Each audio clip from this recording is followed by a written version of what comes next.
पद सुखी राम के दास। जो भगवान के भक्त होते हैं हर हाल में प्रसन्न रहते हैं। तो आज दशरथ महाराज को ग्लानि हुई, और मालूम ग्लानि क्यों हुई? ग्लानि हुई कि एक बार की बात है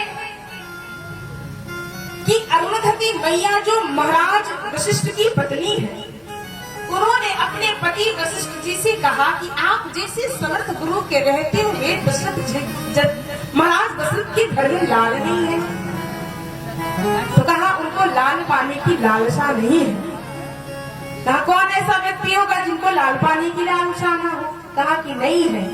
तो कहा अगर मैं उनके अंदर लाल पानी की जिज्ञासा जगा दूं तो, इच्छा जगा दूं तो कहा कि देवी मैं वचन देता हूँ उनके घर में एक नहीं बल्कि 4 पुत्र होंगे, और साधारण नहीं बल्कि साक्षात परमेश्वर ब्रह्मांड के नायक भगवान श्री राम अवतरित हो जाएंगे अगर चाहते तो अपने पोते को गोद में लेकर चल पड़ी। कहा महाराज दशरथ के महल में, और जैसे देखा कि माँ आ रही है, गुरु माँ आ रही है, दौड़ पड़े महाराज दशरथ और झुक के जैसे प्रणाम किया।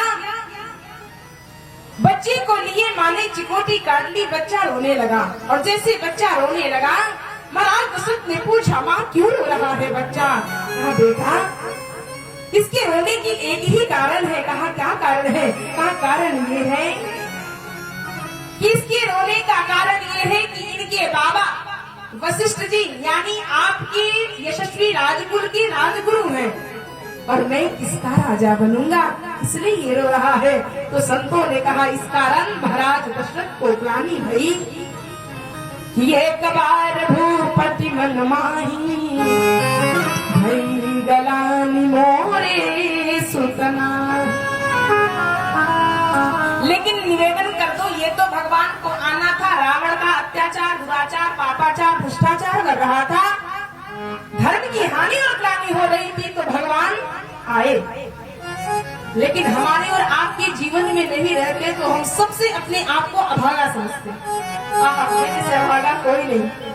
लेकिन ध्यान से सुन लो, अगर भगवान ने आपको एकांत जीवन दिया है तो रोना मत कि दुनिया संसार को सिर्फ अभी को नहीं है। भगवान ने आपको एकांत जीवन इसलिए दिया है कि आप उसको भज सको।